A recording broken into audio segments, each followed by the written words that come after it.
ಸ್ನೇಹಿತರೆ, ತಮಗೆಲ್ಲರಿಗೂ ಜೇನುಗೂಡು ತಂಡದ ವತಿಯಿಂದ ಸಂವಿಧಾನ ದಿನಾಚರಣೆಯ ಶುಭಾಶಯಗಳು.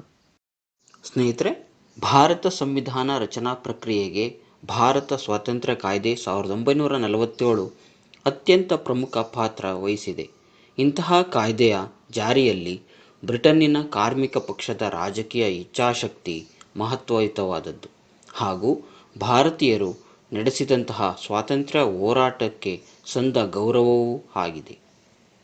1853ರ ಹೊತ್ತಿಗೆ ಭಾರತದಲ್ಲಿದ್ದಂತಹ ಮೂಲಸೌಕರ್ಯ ಮತ್ತು ವ್ಯಾಪಾರ ವ್ಯವಸ್ಥೆಯ ಬಗ್ಗೆ ಮಾತನಾಡುತ್ತಾ ಕಾರ್ಲ್ ಮಾರ್ಕ್ಸ್ ರವರು ಬ್ರಿಟನ್ನಲ್ಲಿ ಕಾರ್ಮಿಕ ವರ್ಗವು ಅಧಿಕಾರಕ್ಕೆ ಬರುವವರೆಗೂ ಅಥವಾ ಭಾರತೀಯರು ಬ್ರಿಟಿಷ್ ದಾಸ್ಯದ ನೊಗವನ್ನು ಕಿತ್ತೆಸೆಯುವಷ್ಟು ಶಕ್ತರಾಗುವವರೆಗೆ ಈ ಹೊಸ ವ್ಯವಸ್ಥೆಯು ನೀಡುವ ಲಾಭಗಳು ಭಾರತೀಯರ ಪಾಲಿಗೆ ದಕ್ಕುವುದಿಲ್ಲ ಎಂದಿದ್ದಾರೆ. ಮತ್ತು ಭಾರತದಲ್ಲಿನ ಸಾಮಾಜಿಕ ಮತ್ತು ಧಾರ್ಮಿಕ ವ್ಯವಸ್ಥೆಯ ಕುರಿತು ಮಾರ್ಕ್ಸ್ ರವರು ಹೀಗೆ ಹೇಳುತ್ತಾರೆ. ಮತ ಧರ್ಮಗಳು ಹಾಗೂ ಜಾತಿಗಳ ಕಾರಣದಿಂದ ಛಿದ್ರವಾಗಿರುವ ಭಾರತೀಯ ಸಮಾಜವು ಆ ನಾನಾ ಗುಂಪುಗಳ ನಡುವಣ ಪರಸ್ಪರ ತಿರಸ್ಕಾರ ಭಾವ ಹಾಗೂ ಪ್ರತ್ಯೇಕತೆಗಳ ಪರಿಣಾಮವಾಗಿ ಹುಟ್ಟುವ ಒಂದು ಬಗೆಯ ಅನಿಶ್ಚಿತ ಸಮತೋಲನದಿಂದ ನಿಂತಿದೆ ಎಂದು. ಕಾರ್ಮಿಕ ಪಕ್ಷದ ಅಧಿಕಾರ ಚುಕ್ಕಾಣಿ ಹಾಗೂ ಭಾರತೀಯ ರಾಷ್ಟ್ರೀಯ ಹೋರಾಟಗಾರರ ಶ್ರಮದ ಸಮ್ಮಿಳಿತದಿಂದಾಗಿ 1947ರ ಭಾರತ ಸ್ವಾತಂತ್ರ್ಯ ಕಾಯ್ದೆಯು ಜಾರಿಗೆ ಬಂದಿತು. ಸ್ನೇಹಿತರೆ, ಜೂನ್ 30, 1948ರ ಹೊತ್ತಿಗೆ ಭಾರತದಲ್ಲಿ ಬ್ರಿಟಿಷರ ಆಳ್ವಿಕೆ ಕೊನೆಗೊಂಡು ನಂತರ ಅಧಿಕಾರವನ್ನು ಭಾರತೀಯರಿಗೆ ಹಸ್ತಾಂತರಿಸಲಾಗುವುದು ಎಂಬುದಾಗಿ 1947ನೇ ಫೆಬ್ರವರಿ 20ನೇ ತಾರೀಕಿನಂದು ಅಂದಿನ ಬ್ರಿಟನ್ ಪ್ರಧಾನಿ ಕ್ಲೆಮೆಂಟ್ ಅಟ್ಲಿಯವರು ಘೋಷಣೆಯನ್ನು ಮಾಡ್ತಾರೆ. ಈ ಘೋಷಣೆಯ ವಿರುದ್ಧ ಪ್ರತಿಭಟಿಸಿದ ಮುಸ್ಲಿಂ ಲೀಗ್ ದೇಶದ ವಿಭಜನೆಯ ಬೇಡಿಕೆಯನ್ನು ಮುಂದಿಟ್ಟಿತು. ಜೂನ್ 3, 1947ರಂದು ಭಾರತದ ವೈಸ್ರಾಯ್ ಆಗಿದ್ದ ಲಾರ್ಡ್ ಮೌಂಟ್ ಬ್ಯಾಟನ್ನನು ದೇಶವನ್ನು ವಿಭಜಿಸುವ ಯೋಜನೆಯನ್ನು ಪ್ರಸ್ತಾಪ ಮಾಡಿದನು. ಕಾಂಗ್ರೆಸ್ ಮತ್ತು ಮುಸ್ಲಿಂ ಲೀಗ್ಗಳೆರಡೂ ಈ ಯೋಜನೆಗೆ ಸಮ್ಮತಿ ನೀಡಿದವು. ಭಾರತ ಸ್ವಾತಂತ್ರ್ಯ ಕಾಯ್ದೆ 1947ನ್ನು ಜಾರಿಗೊಳಿಸುವ ಮೂಲಕ ಲಾರ್ಡ್ ಮೌಂಟ್ ಬ್ಯಾಟನ್ ಯೋಜನೆಯನ್ನು ಅನುಷ್ಠಾನಗೊಳಿಸಲಾಯಿತು. ಸ್ನೇಹಿತರೆ, ಇಂತಹ ಒಂದು ಕ್ಲೆಮೆಂಟ್ ಅಟ್ಲಿಯವರ ಮಹತ್ವದ ಘೋಷಣೆಯ ಹಿಂದೆ ಹಲವು ಕಾರಣಗಳನ್ನು ನಾವು ಹುಡುಕಬಹುದಾಗಿದೆ. 1947ರ ಪ್ರಾರಂಭದಲ್ಲಿ ಬ್ರಿಟನ್ನಲ್ಲಿ ಚುನಾವಣೆಗಳು ಘೋಷಣೆಯಾದವು. ಲೇಬರ್ ಪಾರ್ಟಿಯು ತನ್ನ ಪ್ರಣಾಳಿಕೆಯಲ್ಲಿ ಏಷ್ಯಾ ಮತ್ತು ಆಫ್ರಿಕಾದ ವಸಾಹತುಗಳನ್ನು ಸ್ವತಂತ್ರಗೊಳಿಸುವುದಾಗಿ ಘೋಷಣೆ ಮಾಡಿತು. ಈ ನಿರ್ಧಾರದಿಂದಾಗಿ ಭಾರತೀಯ ರಾಷ್ಟ್ರೀಯ ನಾಯಕರು ಹೆಚ್ಚಿನ ಸಂಖ್ಯೆಯಲ್ಲಿ ಬ್ರಿಟನ್ಗೆ ತೆರಳಿ ಮತದಾರರಿಗೆ ಕಾರ್ಮಿಕ ಪಕ್ಷಕ್ಕೆ ಮತ ಹಾಕಲು ಮನವೊಲಿಸಿದರು. ಚುನಾವಣೆಯಲ್ಲಿ ಕಾರ್ಮಿಕ ಪಕ್ಷ ಜಯವನ್ನು ಸಾಧಿಸಿ ಕ್ಲೆಮೆಂಟ್ ಅಟ್ಲಿಯವರು ಪ್ರಧಾನಿಯಾದರು. ಅವರು ಬ್ರಿಟನ್ ಸಂಸತ್ತಿನಲ್ಲಿ ಜೂನ್ 30, 1948ರ ಹೊತ್ತಿಗೆ ಭಾರತದಲ್ಲಿ ಬ್ರಿಟಿಷರ ಆಳ್ವಿಕೆ ಕೊನೆಗೊಂಡು ನಂತರ ಅಧಿಕಾರವನ್ನು ಭಾರತೀಯರಿಗೆ ಹಸ್ತಾಂತರಿಸಲಾಗುವುದು ಎಂಬುದಾಗಿ ಘೋಷಣೆಯನ್ನು ಮಾಡಿದರು. ಲಾರ್ಡ್ ಮೌಂಟ್ ಬ್ಯಾಟನ್ ರವರನ್ನು ಭಾರತಕ್ಕೆ ಗವರ್ನರ್ ಜನರಲ್ ಆಗಿ ನೇಮಕ ಮಾಡಲಾಗುತ್ತದೆ. ಮೌಂಟ್ ಬ್ಯಾಟನ್ ಯೋಜನೆ ಮತ್ತು ಗಡಿ ಆಯೋಗ ಅಂದರೆ ಬೌಂಡ್ರಿ ಕಮಿಷನ್ ಇದರ ಆಧಾರದ ಮೇಲೆ ಬ್ರಿಟನ್ನ ಸಂಸತ್ತಿನ ಸದಸ್ಯರು ಭಾರತ ಸ್ವಾತಂತ್ರ್ಯ ಮಸೂದೆ 1947ನ್ನು ಮಂಡಿಸಿದರು. ಭಾರತದ ರಾಷ್ಟ್ರೀಯ ನಾಯಕರು 1947ರ ಕಾಯ್ದೆಯನ್ನು 1947 ಆಗಸ್ಟ್ 15ರಂದು ಕಾರ್ಯಗತಗೊಳಿಸಿದರು.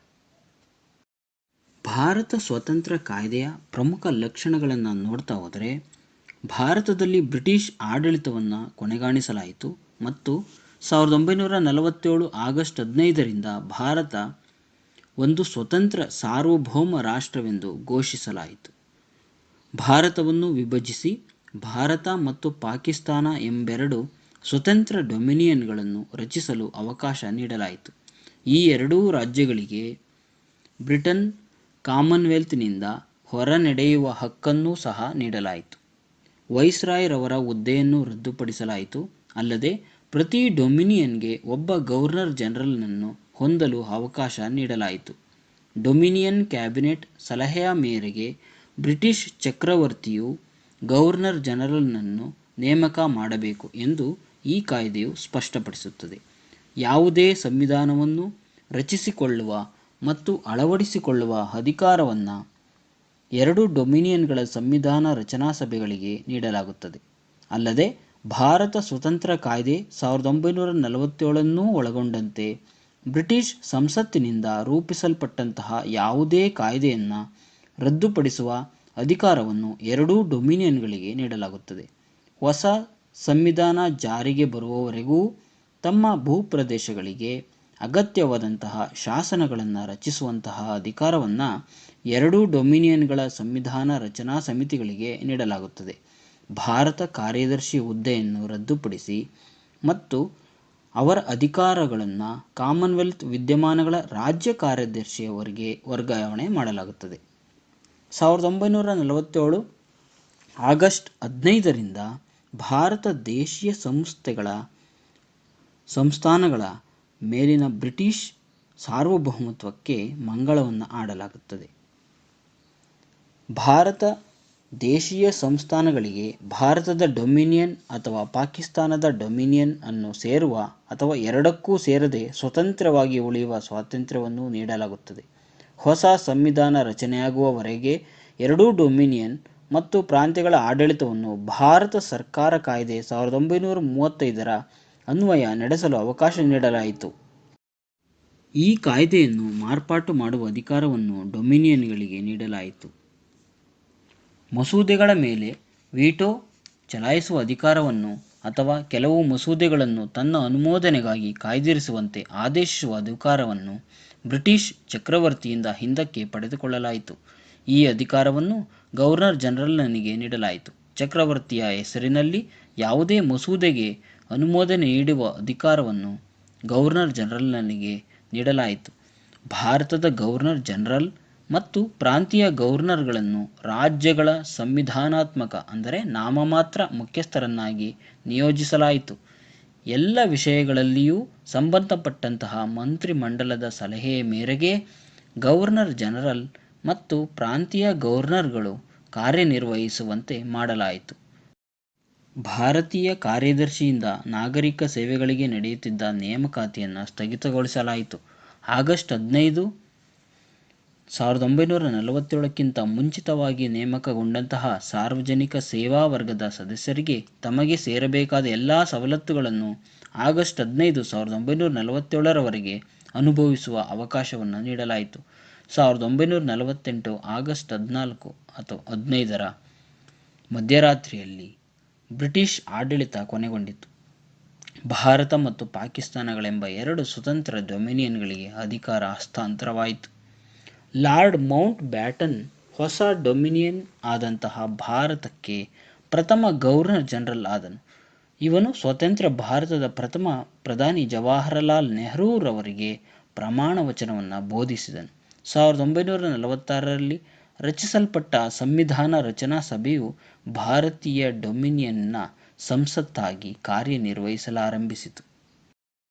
ಸ್ನೇಹಿತರೆ, ಕ್ಲೆಮೆಂಟ್ ಅಟ್ಲಿಯವರ ಈ ಒಂದು ಮಹತ್ವದ ಘೋಷಣೆಗೆ ಕಾರಣವಾದಂಥ ಅಂಶಗಳನ್ನು ನಾವು ನೋಡೋದಾದರೆ, ಬ್ರಿಟನ್ ಕಾರ್ಮಿಕ ಪಕ್ಷದ ನಾಯಕರಾದ ಕ್ಲೆಮೆಂಟ್ ಅಟ್ಲಿಯವರ ಘೋಷಣೆಯು ಭಾರತದ ಇತಿಹಾಸದಲ್ಲಿ ಮಹತ್ವದ ತಿರುವು ಆಗಿದೆ. ಇದಕ್ಕೆ ಕಾರಣ ನೋಡೋದಾದರೆ, ಸ್ವತಂತ್ರಕ್ಕಾಗಿ ರಾಷ್ಟ್ರೀಯ ನಾಯಕರ ಅಂದರೆ ರಾಷ್ಟ್ರೀಯ ಕಾಂಗ್ರೆಸ್, ಮುಸ್ಲಿಂ ಲೀಗ್ ನಾಯಕರ ಒತ್ತಡ, ಭಾರತದಲ್ಲಿ ಮತೀಯ ದಂಗೆ ಅಥವಾ ಕಲಹಗಳ ಬಗ್ಗೆ ಬ್ರಿಟಿಷ್ ಸರ್ಕಾರಕ್ಕೆ ಇದ್ದಂತಹ ಕಾಳಜಿ, ಎರಡನೇ ವಿಶ್ವ ಮಹಾಯುದ್ಧದ ತರುವಾಯ ಹೆಚ್ಚಾಗುತ್ತಿದ್ದಂತಹ ಹಿಂಸೆ ಇದು ದೇಶವನ್ನು ಅಸ್ಥಿರಗೊಳಿಸುವುದೆಂಬ ಬೆದರಿಕೆ. ಬ್ರಿಟಿಷ್ ಸರ್ಕಾರವು ಆದಷ್ಟು ಬೇಗ ಭಾರತವನ್ನು ತೊರೆಯದಿದ್ದರೆ ಹಿಂಸೆಯು ನಿಯಂತ್ರಣ ಕಳೆದುಕೊಳ್ಳುವುದೆಂಬ ಭಯ. ಬ್ರಿಟನ್ ಸರ್ಕಾರ ಆರ್ಥಿಕ ಸಮಸ್ಯೆಗಳನ್ನು ಎದುರಿಸುತ್ತಿದ್ದುದು, ಯುದ್ಧವು ದುಬಾರಿಯಾಗಿ ಭಾರತದಲ್ಲಿ ಆಡಳಿತ ನಿಭಾಯಿಸಲು ಅಶಕ್ತತೆ. ಈ ಒಂದು ಘೋಷಣೆಯ ಪರಿಣಾಮ ನೋಡೋದಾದರೆ ಭಾರತದಲ್ಲಿ ಬ್ರಿಟಿಷ್ ಆಳ್ವಿಕೆಯ ಅಂತ್ಯವಾಯಿತು. ಅಂದರೆ ಭಾರತದ ಇತಿಹಾಸದಲ್ಲಿ 200 ವರ್ಷಗಳ ಕಾಲ ಆಳ್ವಿಕೆ ನಡೆಸಿದ ಬ್ರಿಟಿಷರ ನಿರ್ಗಮನದಿಂದ ಇದು ಭಾರತದ ಐತಿಹಾಸಿಕ ತಿರುವು ಆಗಿ ಪರಿಣಮಿಸಿತು. ಭಾರತದ ವಿಭಜನೆಗೆ ಅಂದರೆ ಭಾರತ ಮತ್ತು ಪಾಕಿಸ್ತಾನ ಎಂಬೆರಡು ಡೊಮಿನಿಯನ್ಗಳಾಗಿ ಪರಿವರ್ತನೆಯಾಗಿದ್ದೀರ ಅದು ಇಂತಹ ಭಾರತದ ವಿಭಜನೆಗೆ ಕಾರಣವಾಯಿತು. ಇದು ನೋವಿನ ವಿಭಜಕ ಪ್ರಕ್ರಿಯೆ ಆಯಿತು. ಭಾರತ ಪಾಕಿಸ್ತಾನ ಎಂಬೆರಡು ರಾಷ್ಟ್ರಗಳ ಸೃಷ್ಟಿಗೆ ಕಾರಣವಾಯಿತು. ಇನ್ನಿತರೆ ಬ್ರಿಟಿಷ್ ವಸಾಹತುಗಳಿಗೆ ಸ್ವಾತಂತ್ರ್ಯದ ಅಲೆಯನ್ನು ಎಬ್ಬಿಸಿತು. ಇನ್ನಿತರ ಏಷ್ಯಾ ಮತ್ತು ಆಫ್ರಿಕಾದ ವಸಾಹತುಗಳಿಗೆ ಸ್ವಾತಂತ್ರ್ಯದ ಬೇಡಿಕೆಗಳಿಗೆ ಪ್ರೋತ್ಸಾಹವನ್ನು ನೀಡಲಾಯಿತು. ಇಂತಹ ಮಹತ್ವದ ಘೋಷಣೆಯು ಭಾರತದ ಇತಿಹಾಸದಲ್ಲಿ ಮಹತ್ವದ ತಿರುವು ಆಗಿರ್ತಕ್ಕಂಥದ್ದು. ಭಾರತದಲ್ಲಿ ಸುಮಾರು 200 ವರ್ಷಗಳ ಕಾಲ ಇದ್ದಂತಹ ಬ್ರಿಟಿಷ್ ಆಳ್ವಿಕೆಯ ಅಂತ್ಯವಾಯಿತು. ದೇಶದ ವಿಭಜನೆಗೆ ಕಾರಣವಾಯಿತು. ರಾಷ್ಟ್ರ ಕಂಡಂತಹ ನೋವಿನ ವಿಭಜನೆ ಪ್ರಕ್ರಿಯೆಗೆ ಆಸ್ಪದ ನೀಡಿತು. ಏಷ್ಯಾ ಮತ್ತು ಆಫ್ರಿಕಾದಲ್ಲಿನ ಬ್ರಿಟಿಷ್ ವಸಾಹತುಗಳ ಸ್ವಾತಂತ್ರ್ಯ ಬೇಡಿಕೆಗೆ ಅಲೆಯನ್ನು ಎಬ್ಬಿಸಿತು. ಈ ಘಟನೆಯು ಭಾರತದ ಇತಿಹಾಸದಲ್ಲಿ ಮಹತ್ವಯುತ ಘಟನೆ. ಇದು ಇಂದಿಗೂ ಸಹ ಭಾರತದಲ್ಲಿ ತನ್ನ ಪ್ರಭಾವವನ್ನು ಬೀರುತ್ತಿದೆ.